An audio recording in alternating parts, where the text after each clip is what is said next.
So hello everyone, मेरा नाम शुभम झा है और आप स्टडी विद शुभम चैनल देख रहे हैं। तो ये वीडियो उन सभी स्टूडेंट के लिए खास होने वाला है जो भी स्टूडेंट ललित नारायण मिथिला विश्वविद्यालय से बीकॉम सेमेस्टर 2 का एग्ज़ाम 2025 में देने वाले हैं और जिनका सेशन 2024 से 2028 है। जैसा कि आप सभी को पता होगा कि बीकॉम सेमेस्टर 2 में मेजर सब्जेक्ट में आपको बिजनेस ऑर्गेनाइजेशन एंड मैनेजमेंट पढ़ना होता है। उसका कुछ मैंने VBI MCQ बनाया है और आप लोगों के बीच उसको लाया हूँ। अगर 20 नंबर आपको चाहिए है तो इस वीडियो को पूरा देखिए, क्योंकि इसमें से क्वेश्चन आएगा ही आएगा, इसमें कोई डाउट नहीं है कि क्वेश्चन नहीं आएगा। तो अगर वीडियो अच्छा लगे तो लाइक एंड सब्सक्राइब जरूर कर दें और अपने दोस्तों के साथ शेयर भी कर दें। तो आइए इस सेशन को स्टार्ट करते हैं। क्वेश्चन नंबर 1 कह रहा है कि व्यवसाय में सफलता पाने के लिए आवश्यक है। व्यवसाय में सफलता पाने के लिए आवश्यक है। तो ऑप्शन नंबर ए है पूंजी, ऑप्शन नंबर बी है कुशल व्यवसायिक संगठन, ऑप्शन नंबर सी है यंत्र और ऑप्शन नंबर डी है ईमानदारी। सो इसका राइट आंसर आपका हो जाएगा कुशल व्यवसायिक संगठन, क्योंकि किसी भी व्यवसाय में अगर हमें सफलता पाना है तो उस व्यवसाय के लिए कुशल व्यवसायिक संगठन का होना महत्वपूर्ण हो जाता है। क्वेश्चन नंबर 2 कह रहा है कि व्यवसाय है। ऑप्शन नंबर ए है कला, ऑप्शन नंबर बी है विज्ञान, ऑप्शन नंबर सी है दोनों, ऑप्शन नंबर डी है इनमें से कोई नहीं। सो इसका राइट आंसर आपका हो जाएगा ऑप्शन नंबर सी दोनों। क्वेश्चन नंबर 3 कह रहा है कि व्यवसाय का उद्देश्य है। व्यवसाय का उद्देश्य है। तो ऑप्शन नंबर ए है लाभ उद्देश्य, ऑप्शन नंबर बी है सेवा उद्देश्य, ऑप्शन नंबर सी है लाभ सेवा उद्देश्य दोनों और ऑप्शन नंबर डी है कर चोरी। सो इसका राइट आंसर आपका हो जाएगा लाभ सेवा उद्देश्य दोनों, क्योंकि व्यवसाय किसी भी व्यवसाय का एक सामान्य सा उद्देश्य होता है या मुख्य उद्देश्य होता है कि लाभ और सेवा दोनों उद्देश्य होना चाहिए, तब जाके व्यवसाय कहीं ना कहीं सफलता प्राप्त करती है और हम उच्च पैमाने तक पहुँचते हैं। क्वेश्चन नंबर 4 कह रहा है कि निम्नलिखित में किसको व्यवसायिक उद्देश्य की श्रेणी में वर्गीकृत नहीं किया जा सकता है। निम्नलिखित में किसको व्यवसायिक उद्देश्य की श्रेणी में वर्गीकृत नहीं किया जा सकता है। ऑप्शन नंबर ए है विनियोग, ऑप्शन नंबर बी है उत्पादकता, ऑप्शन नंबर सी है नव प्रवर्तन या ऑप्शन नंबर डी है लाभदायकता। सो इसका राइट आंसर आपका हो जाएगा ऑप्शन नंबर बी उत्पादकता को। क्वेश्चन नंबर 5 कह रहा है कि वाणिज्य अंग है। वाणिज्य अंग है, किसका अंग है? तो ऑप्शन नंबर ए है व्यवसाय का, ऑप्शन नंबर बी है व्यापार का, ऑप्शन नंबर सी है उद्योग का और ऑप्शन नंबर डी है इनमें से कोई नहीं। तो इसका राइट आंसर आपका हो जाएगा व्यवसाय का, option number A.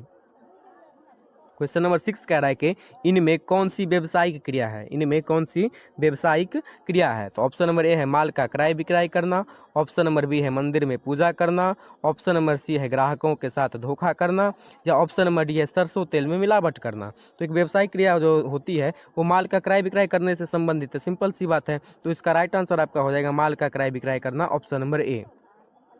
Question number 7 कह रहा है कि निम्न में कौन एक आर्थिक क्रिया नहीं है। निम्न में कौन एक आर्थिक क्रिया नहीं है? ऑप्शन नंबर ए है वस्तु का उत्पादन, ऑप्शन नंबर बी है वस्तुओं में व्यापार, ऑप्शन नंबर सी है पेशेवर सेवा या ऑप्शन नंबर डी है समाज सेवा। सो इसका राइट आंसर आपका हो जाएगा ऑप्शन नंबर डी समाज सेवा। क्वेश्चन नंबर 8 कह रहा है कि ऐसे व्यापार को क्या कहते हैं। ऐसे व्यापार को क्या कहते हैं जिसमें पहले आयात और फिर निर्यात किया जाता है।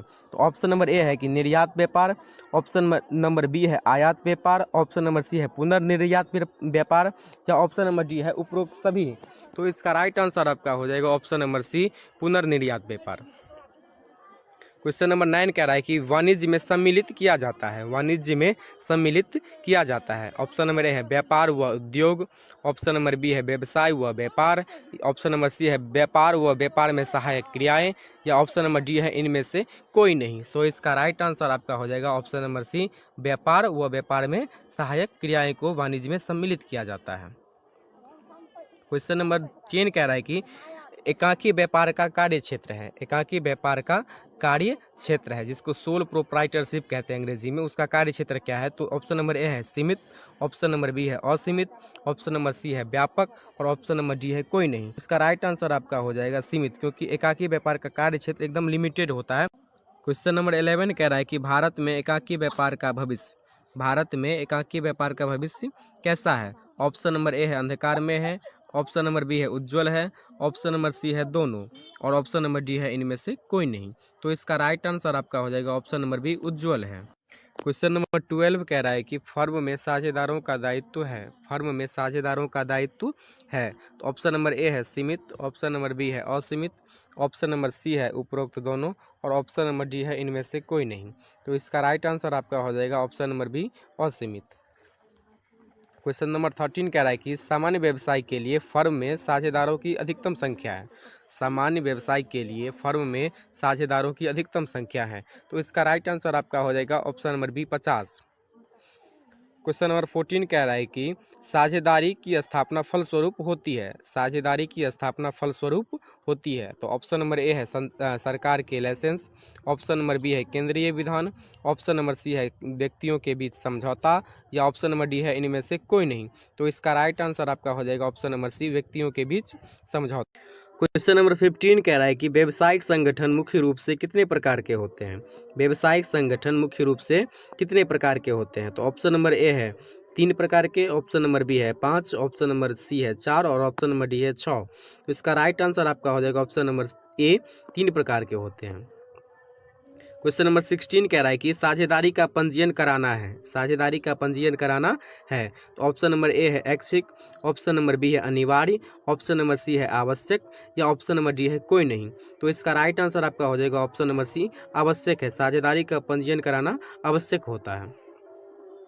क्वेश्चन नंबर 17 कह रहा है कि सहकारी संगठन में सदस्यों की न्यूनतम संख्या कितनी है। सहकारी संगठन में सदस्यों की न्यूनतम संख्या यानी मिनिमम नंबर कितना हो सकता है, तो इसका राइट आंसर आपको हो जाएगा option number C 10। Question number 18 कह रहा है कि एक निजी कंपनी में सदस्यों की न्यूनतम संख्या कितनी होती है। एक निजी कंपनी में सदस्यों की न्यूनतम संख्या कितनी होती है, तो इसका राइट आंसर आपका हो जाएगा ऑप्शन नंबर ए 2 होती है। क्वेश्चन नंबर 19 कह रहा है कि एक नवीन व्यवसाय की स्थापना के पूर्व सबसे महत्वपूर्ण विचारणीय विषय है। एक नवीन व्यवसाय की स्थापना के पूर्व सबसे महत्वपूर्ण विषय है, तो ऑप्शन नंबर ए है आकार का निर्धारण, ऑप्शन नंबर बी है पूंजी की मात्रा, ऑप्शन नंबर सी है व्यवसाय का चयन और ऑप्शन नंबर डी है इनमें से कोई नहीं। तो इसका राइट आंसर आपका हो जाएगा व्यवसाय का चयन। क्वेश्चन नंबर 20 कह रहा है कि व्यावसायिक संगठन का कौन सा प्रारूप सबसे अधिक अस्थायी है। व्यावसायिक संगठन का कौन सा प्रारूप सबसे अधिक अस्थायी है, तो ऑप्शन नंबर ए है एकल स्वामित्व, ऑप्शन नंबर बी है संयुक्त पूंजी वाली कंपनी, ऑप्शन नंबर सी है साझेदारी और ऑप्शन नंबर डी है इनमें से कोई नहीं। तो इसका राइट आंसर आपका हो जाएगा ऑप्शन नंबर बी, संयुक्त पूंजी वाली कंपनी। क्वेश्चन नंबर 21 कह रहा है कि एकाकी व्यापार में है। एकाकी व्यापार में है, तो ऑप्शन नंबर ए है पूर्ण गोपनीयता है, ऑप्शन नंबर बी है गोपनीयता नहीं है, ऑप्शन नंबर सी है गोपनीयता नाम मात्र है और ऑप्शन नंबर डी है इनमें से कोई नहीं। तो इसका राइट आंसर आपका हो जाएगा ऑप्शन नंबर ए, पूर्ण गोपनीयता है। क्योंकि एकाकी व्यापार में गोपनीयता पूर्ण रूप से होती है, क्योंकि इसका स्वामित्व केवल एक व्यक्ति के पास होता है, तो जानकारी भी केवल एक व्यक्ति के पास रहेगा, किसी अन्य व्यक्ति के पास जाने का कोई चांस उतना नहीं रह पाता है। क्वेश्चन नंबर 22 कह रहा है कि बैंकिंग व्यवसाय में साझेदार की अधिकतम संख्या स्वीकृत है, तो ऑप्शन नंबर ए है 20, ऑप्शन नंबर बी है 100, ऑप्शन नंबर सी है 50 और ऑप्शन नंबर डी है 2। सो इसका राइट आंसर आपका हो जाएगा option number C 50। Question number 23 कह रहा है कि सार्वजनिक कंपनी में संचालकों की न्यूनतम संख्या क्या है। सार्वजनिक कंपनी में संचालकों की न्यूनतम संख्या क्या है, तो ऑप्शन नंबर ए है 4, ऑप्शन नंबर बी है 3, ऑप्शन नंबर सी है 7 और ऑप्शन नंबर डी है 2। तो इसका राइट आंसर आपका हो जाएगा ऑप्शन नंबर बी 3।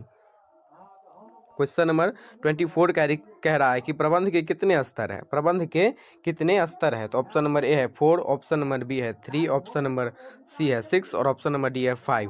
तो इसका राइट आंसर आपका हो जाएगा ऑप्शन नंबर बी, प्रबंध के 3 स्तर होते हैं। क्वेश्चन नंबर 25 कह रहा है कि वैज्ञानिक प्रबंध के जनक कौन थे। वैज्ञानिक प्रबंध के जनक थे, तो ऑप्शन नंबर ए है गिलब्रेथ, ऑप्शन नंबर बी है टेलर, ऑप्शन नंबर सी है वॉटसन या ऑप्शन नंबर डी है इनमें से कोई नहीं। तो इसका राइट आंसर आपका हो जाएगा ऑप्शन नंबर बी, टेलर। वैज्ञानिक प्रबंध के जनक कौन थे, तो याद रखिएगा ऑप्शन नंबर बी, टेलर थे वैज्ञानिक प्रबंध के जनक। क्वेश्चन नंबर 26 कह रहा है कि हेनरी फेयोल के प्रबंध के सिद्धांत है। हेनरी फेयोल के प्रबंध के सिद्धांत है, तो ऑप्शन नंबर ए में है 10, ऑप्शन नंबर बी है 14, ऑप्शन नंबर सी है 11 और ऑप्शन नंबर डी है 13। तो इसका राइट आंसर आपका हो जाएगा option number B 14। Question number 27 कह रहा है कि वैज्ञानिक प्रबंध कब प्रारंभ हुआ। वैज्ञानिक प्रबंध कब प्रारंभ हुआ, तो इसका राइट आंसर आपका हो जाएगा 1913 में, option number A. Question number 27 कह रहा है कि संयंत्र का स्थान आंशिक रूप से निर्धारित करता है। संयंत्र का स्थान आंशिक रूप से निर्धारित करता है, तो इसका राइट आंसर आपका हो जाएगा उपरोक्त दोनों, क्योंकि परिचालन लागत और पूंजीगत लागत दोनों आंशिक रूप से इसका निर्धारण करता है, तो इसलिए इसका राइट आंसर आपका हो जाएगा option number C. Question number 29 कह रहा है कि व्यावसायिक संगठन के किस रूप में स्वामित्व एवं नियंत्रण के बीच अलगाव पाया जाता है। स्वामित्व एवं नियंत्रण के बीच अलगाव पाया जाता है। तो इसका राइट आंसर आपका हो जाएगा संयुक्त पूंजी वाली कंपनी। क्वेश्चन नंबर 30 कह रहा है कि सहकारी समिति का प्राथमिक उद्देश्य क्या होता है। सहकारी समिति का प्राथमिक उद्देश्य है, तो ऑप्शन नंबर ए है लाभ, ऑप्शन नंबर बी है अधिकतम लाभ, ऑप्शन नंबर सी है सेवा और ऑप्शन नंबर डी है इनमें से कोई नहीं। तो इसका राइट आंसर आपका हो जाएगा ऑप्शन नंबर सी सेवा। धन्यवाद।